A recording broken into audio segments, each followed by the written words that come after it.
Today we're taking a look at the mid-range Sony Xperia L.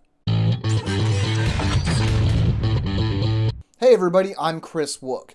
Now the Sony Xperia L is a stylish mid-range phone in a sea of less stylish mid-range phones, but is that enough to help it stand out? Let's dive into the review, starting with the specs. The Xperia L features a 4.3-inch FWVGA display and runs a Qualcomm Snapdragon S4 chipset with a 1 GHz dual-core CPU and Adreno 305 GPU. For memory, we have 1 GB of RAM and 8 GB of internal storage, expandable by microSD. We have an 8-megapixel rear-facing camera capable of 720p video capture, and a 640 by 480 front-facing camera. Powering everything, we have a 1,750 mAh battery. Unlike a lot of other mid-range phones from other manufacturers, Sony doesn't make any sacrifices in the design department with the Xperia L. One of the most distinctive features is the concave shape of the back of the phone, as it almost gives the entire phone a curved look. All of the hardware buttons, like the volume rocker, the power button, and the camera shutter button, are placed on the right side of the phone. On the opposite side, we have the USB port, while the headphone jack is on top. As is to be expected in phones of this class, the display is okay, but nothing great.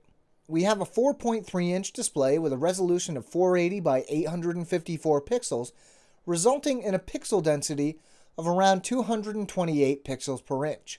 While that isn't too sharp, text and icons look surprisingly good. For the most part, colors are represented well, and despite the low resolution, photos and YouTube videos look pretty good. To test the performance, first we started with Antutu benchmark. We ran the benchmark 10 times and took the average, ending up with a final score of 10,054. Next up, we ran Epic Citadel, which now has 3 quality modes. We started with ultra high quality and got an average frame rate of around 41 frames per second. Moving to high quality, the frame rate jumped up to an average of 51.7 frames per second, while high performance gave a minor increase to around 52.4 frames per second. Real-world performance was solid, and scrolling between home screens and in the app drawer gave us no performance hitches.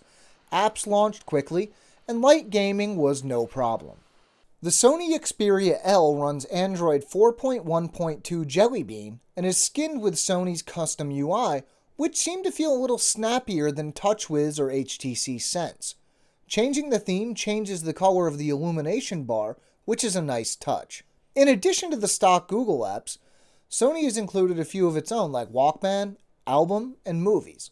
A few other apps are included like Neo Reader, the very cool File Commander, and AA Stocks, which should appeal to the more fiscally minded buyers of the Xperia L.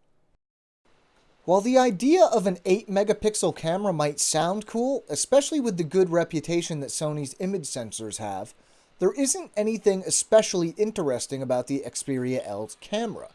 Colors are well represented enough, but images tend to be on the fuzzy side. Low light performance isn't great, and the included LED flash isn't much help there. The same problems carry over to the 720p video capture. The auto brightness changes very quickly and very noticeably, but motion is fairly smooth, though there doesn't appear to be any image stabilization present. Sony claims around 8.5 hours of talk time for the Xperia L, which we've found usually matches up with moderately heavy use. This seemed to be the case here. Around 5 hours of fairly heavy testing brought the battery down to around 33%, while shooting and lighter testing on a different day brought it to just 61%. Real-world use should keep it running longer. The battery is removable, so if you want to carry a spare or search for an extended battery, that is possible. In the end, while its general performance is right in line with a whole bunch of other mid-range phones we've looked at, what might give the Sony Xperia L a chance is its unique sense of style.